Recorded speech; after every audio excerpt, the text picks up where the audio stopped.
प्रिय विद्यार्थियों मित्रों का स्वागत है डीएस स्टडी क्लासेस में। देखिए, आज मैं आप लोगों के लिए जो सब्जेक्ट लाया हूँ वो इतिहास से कक्षा 12 के बच्चों के लिए है।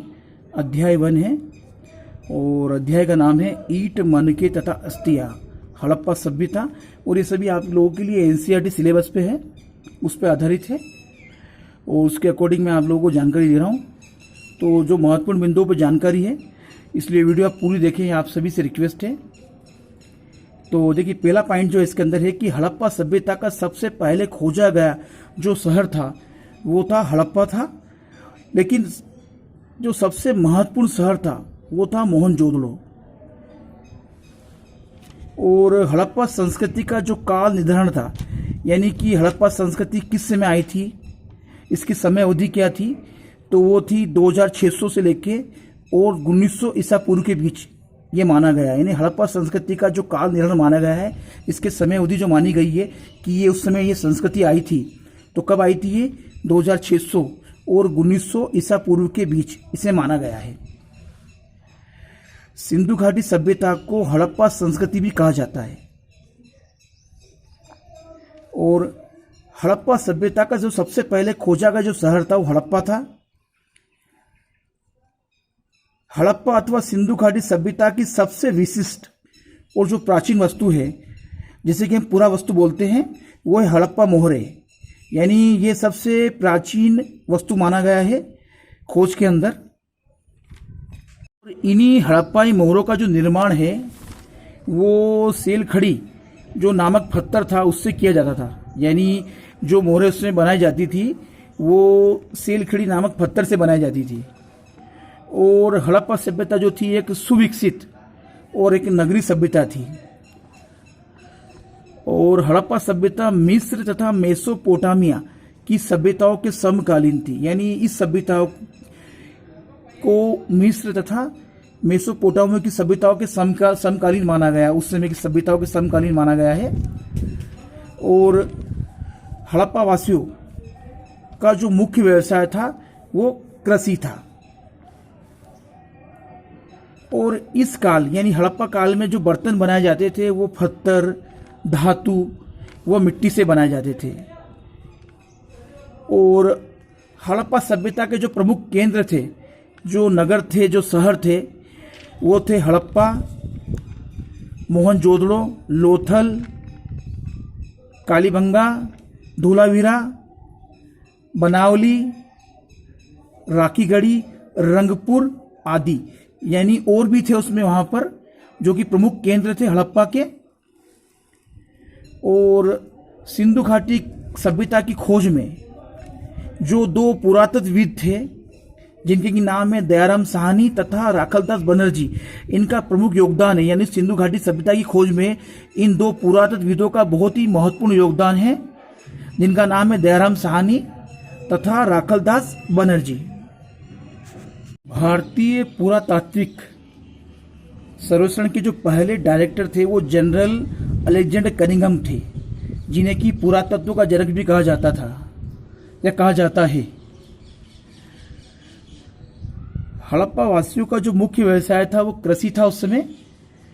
और हड़प्पाई मोहरों से ज्ञात होता है, हमें मालूम पड़ता है कि जो हड़प्पा निवासी थे वो बकरी, गाय, सुअर, भैंस, भेड़, सांड आदि पशु पालते थे।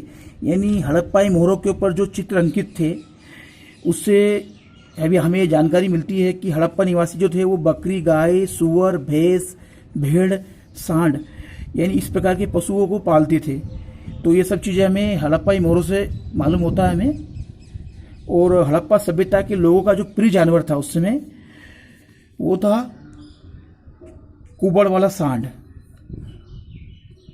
ये भी जानकारी हमें हड़प्पाई मोहरों से मालूम होती है। और जो हड़प्पाई लिपि जो थी उस समय वो वर्णमाला के रूप में नहीं थी, यानी कि वर्णमालाएं ना होकर किस प्रकार में थी, वो चित्रमय थी, यानी चित्र के रूप में खुरीदी गई थी उस समय। और ये जो लिपि थी ये संभवतः दाई ओर से बाई ओर लिखी जाती थी। कहने का मतलब है कि वर्णमाला के रूप में ना थी हड़प्पा लिपि, चित्र के रूप में थी, जो कि खोदी गई थी चित्र के रूप में। और यह संभवतः दाई ओर से बाई ओर लिखी जाती थी। और हड़प्पा सभ्यता के जो प्रमुख अस्त्र शस्त्र थे, उस समय के लोगों के जो प्रमुख अस्त्र शस्त्र थे वो थे भाले, चाकू, ढाल, कुल्हाड़ियाँ, तलवार, धनुष बाण, कवच, छुरी, गदा आदि। तो ये हड़प्पा सभ्यता के लोगों के जो अस्त्र शस्त्र थे, जैसा कि हमने भी पढ़ा है आपके सामने, ये उनके अस्त्र शस्त्र थे सभी। हड़प्पा वासी जो थे वो लोहे से परिचित नहीं थे, तो उनके जो अस्त्र शस्त्र या जो औजार थे वो भी लोहे से नहीं बनते थे। तांबे एवं टीन धातु को मिलाकर कांस्य धातु से सभी चीज़ें बनाई जाती थी उस समय। इसलिए हड़प्पा वासी जो थे वो लोहे से परिचित नहीं थे, उन्हें लोहे की जानकारी नहीं थी। और सिंधु घाटी सभ्यता जो कि हड़प्पा सभ्यता कहते हैं जिसको, वहाँ के जो निवासी थे वो मातृ देवी तथा आदय शिव की पूजा करते थे, यानी पशुपतिनाथ महादेव की पूजा करते थे। और हड़प्पा के पुरातत्व स्थलों से मिले दाल, गेहूं, तिल, मटर, जौ, राई, सफ़ेद चना तथा मटर से हड़प्पा सभ्यता के लोगों की खान पान की जानकारी मिलती है। यानी हमें उन सभी के हड़प्पा निवासियों के पुरातत्व स्थलों से, खोजबीन से हमें जानकारी मिली कि वो लोग दाल, गेहूं, तिल, मटर, जौ, राई, सफ़ेद चना तथा मटर से हड़प्पा सभ्यता के लोगों के खान पान की जानकारी हमें मिलती है। देखिए, इसमें कुछ महत्वपूर्ण प्रश्न भी आया हूँ आप लोगों के लिए, इससे भी आपको बहुत अच्छी जानकारी मिलेगी और ये बहुत ही अच्छे नोट्स हैं आप लोगों के लिए। देखिए, हड़प्पा सभ्यता से जुड़ा हरियाणा का जो स्थल है वो कौन सा स्थल है? तो हड़प्पा सभ्यता से जो जुड़ा हुआ हरियाणा का जो स्थल है वो बनावली है। कौन सा स्थल है? हरियाणा से जुड़ा हुआ, हड़प्पा सभ्यता से जुड़ा हुआ जो हरियाणा का जो स्थल है वो है बनावली। और अफगानिस्तान में कौन सा हड़प्पा स्थल है? तो अफगानिस्तान में जो हड़प्पा स्थल है उसका नाम है सोतरघई नामक हड़प्पा स्थल जो कि अफगानिस्तान में है वर्तमान में।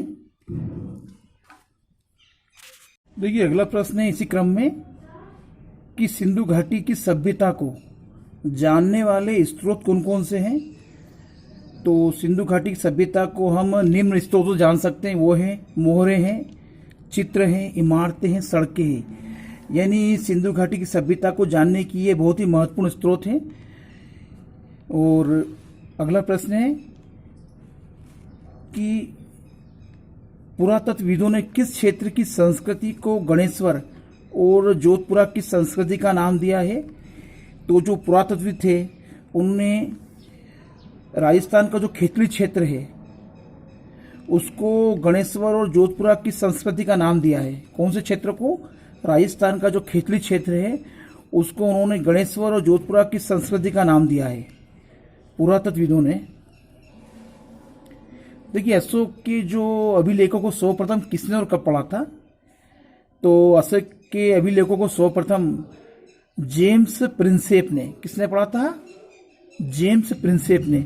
और ये पढ़ा था उन्होंने 1837 में अशोक के अभिलेखों को।